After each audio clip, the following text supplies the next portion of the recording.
Hey guys, Colin here with another drill for you, and this is the bouncing punch. So the bouncing punch is actually a modification and extension of the hammer fist. A hammer fist, if you've watched the other videos on foundational circle or just basic hammer fisting, elbow starts pointed out, elbow comes to point it at your target, it extends out through the hammer fist. You compress the rib cage as you do that strike, and at the same time as compressing, I'm also turning the foot in.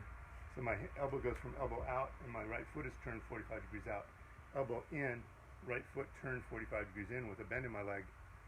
And then as I put that last part, point, and then the strike, with that I'm compressing the rib cage and dropping my weight a little bit and bending that right leg a little bit along with that strike so that it can continually come in with it. Now the problem with this kind of striking is there's a gap in between.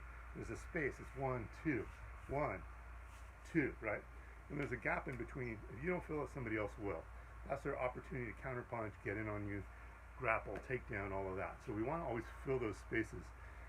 So in order to fill that, we're going to take that hammer punch, which would normally be a strike to the head or the collarbone, something of that sort, and we're going to use it as a block or a destruction in a sense, because we're really trying to hammer the hell out of their punching arm with the idea that we're trying to destroy it and take it out of the fight as quickly as possible.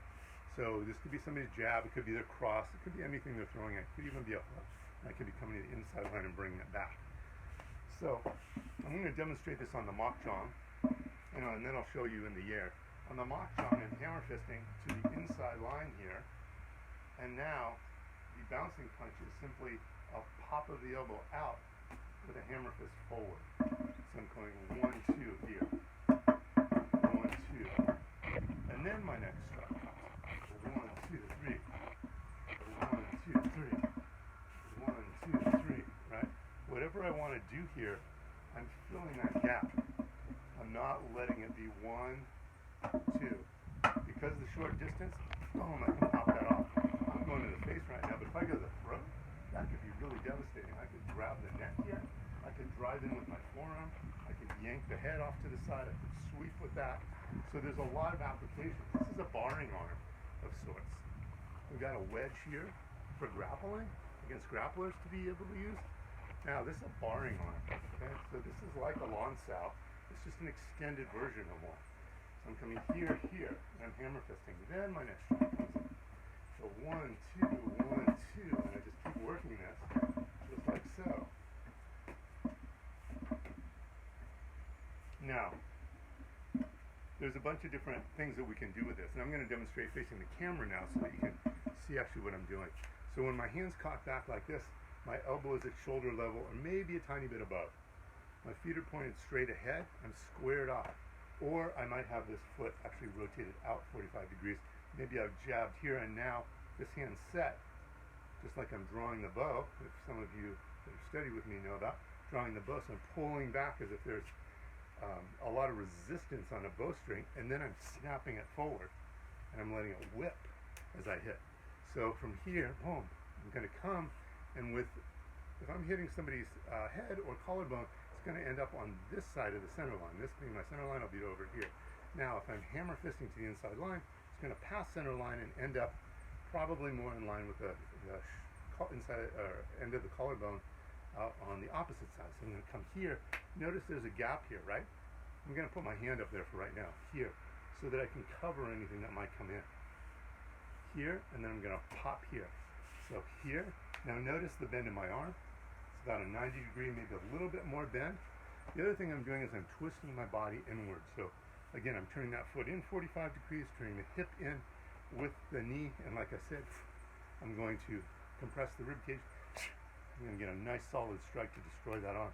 Now from that, I've got feet. From my feet, I've got my stance here in my bent leg position to be able to bounce out of it as I come forward. Boom. So with that powerful shot here, whether it's a forearm or a fist, which is part of the reason I love this, because this is so forgiving. If I don't get with the fist, but the forearm hits it, it doesn't matter. I'm still controlling the space. Right? I'm going to come right in here. Now I can come with my next shot. Any of these angles, uppercut, right? Shovel hook, all those angles, because he's not thinking about those. Now we got geese flying by. It's a very outdoorsy environment. Okay, thank you, geese. So one thing to keep in mind with this is that when I come with this hammer fist or this bouncing punch strike to do the destruction on the inside line, coming at a downward 45-degree angle. So I'm slicing down just like if I had, I'll use my Makjong arm here, if I had a club. So it comes right out of Filipino martial arts. Now, as we know with Filipino martial arts, if I strike like this, I could strike a bunch of different angles on the opposite side. This is my forehand strike. This is my backhand, just like tennis. So I'd come here, right? As I hit down, yeah, I can come right across. That's what I was showing you, here to here. Same thing applies as it would with any weapon. So horizontal is one option. The other options that we could go to would be 45-degree angle down. So I come here, here, and now I could hammer the fist, that collarbone, or go the opposite side of the head. So 1, 2. Could hammer fist the arm, bam, pop the opposite side of the head, then come in with my next shot. The other option, so we've got horizontal, downward 45, this direction, and then we've also got this direction. So this is an upward 45 from a backhand position. So I would come hammer fist down, sweep up, and come out underneath, and that would be a big surprise. Remember, whenever I'm coming from underneath, I can also clear arms out of the way, which is a really, really helpful thing. If somebody's grabbing me, if somebody's trying to drive under, getting under the arms and opening them up can be very helpful. If somebody's pushing on my shoulders, anything like that. So it's that sort of motion that's coming from underneath. So as I'm coming like this, I come with my hammer fist here. Now, there's my horizontal line, hammer fist, horizontal line, hammer fist. Notice there's a little swing back with this one. Just as if I had a stick, I need to make a little circle at the end. With the stick, I'm going to make the same circle with my hand. Notice there's a palm change, right? Palm facing in to palm facing down, right? To palm facing out. Palm changes always generate power because we're using torque of the connective tissue and movement of bone. And so muscles in connective tissue like to be elastic, and they tend to stretch and snap. So that's what we're doing with this. So I come here, I come down, I hammer fist that, I come back, I come down this angle. So 1, 2, 1, 2. Okay, so that's a downward 45, right? And we can make that into a whole drill here, right? With foot change and everything like that. For the sake of this drill, downward 45 and horizontal, downward 45, downward 45 horizontal, downward 45, other 45. Now, I was saying there's a couple other options. I could come this upward 45 here, right? So now I'm getting into this area below what we consider like a horizon line. So if you think about it like a clock, I'm operating here and here. So I'm coming here, right? Coming down at my 45 and coming up at my 45. And if you've done Kali, it looks like this, right? We all know this exercise of staying on the same angle, whether I'm doing forehand, which would be here, or backhand, which would be here. Now another alternative to this would be coming forehand here, and now coming up from underneath, the reverse hammer fist, which I show in the uppercut to hammer fist drill. So as I come here, I hammer fist here. Now this is when I would put this hand out to start to fill that gap.